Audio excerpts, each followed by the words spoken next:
Sophie Davant et William Lémergie cachent sur les tensions dans leur couple, le plus grand point de discorde CIST. Sophie Davant et William Lémergie ont officialisé leur couple dans le dernier numéro de Paris Match. L'occasion pour les deux tourtereaux de se confier sur un point de discorde au sein de leur relation amoureuse.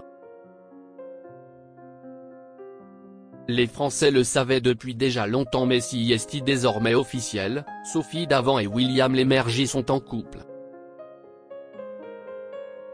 Les deux vedettes de la télévision assument leur amour en une du dernier numéro de Paris Match, paru ce jeudi 25 juillet, grâce à un cliché où ils marchent main dans la main sur la plage. Entre eux, cela fait déjà plus de 2 ans que l'amour dure. Et s'ils ont décidé de sortir du silence aujourd'hui, CIST parce qu'ils réfléchissent de plus en plus à la question du mariage. Nous en parlons beaucoup.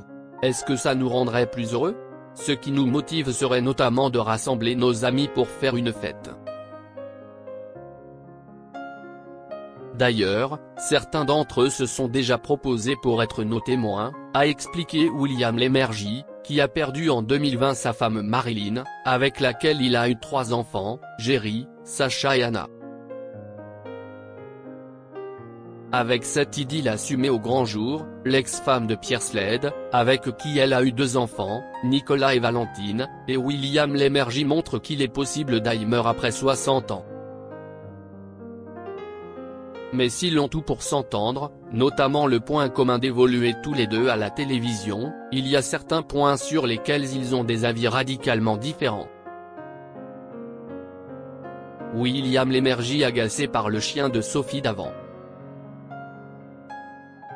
Toujours auprès de nos confrères de Paris Match, Sophie Davant et William Lémergie se sont épanchés sur les principales causes de tension au sein de leur couple. L'une d'entre elles n'est autre que Raoul, le chien de l'ancienne présentatrice d'affaires conclues. Un compagnon à 4 pattes qu'elle a adopté durant le confinement, après le décès de sa chienne Jet. Le plus grand point de discorde, c'est mon chien, Raoul, a déploré la vedette de télévision, avant d'expliquer, William trouve qu'il est très mal éduqué et que je n'ai pas d'autorité.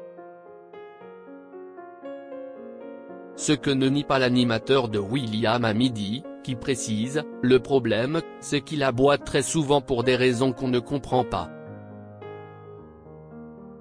Un détail un brin agaçant pour l'ancien présentateur de Télématin, qui est néanmoins prêt à tous les sacrifices pour vivre auprès de sa belle.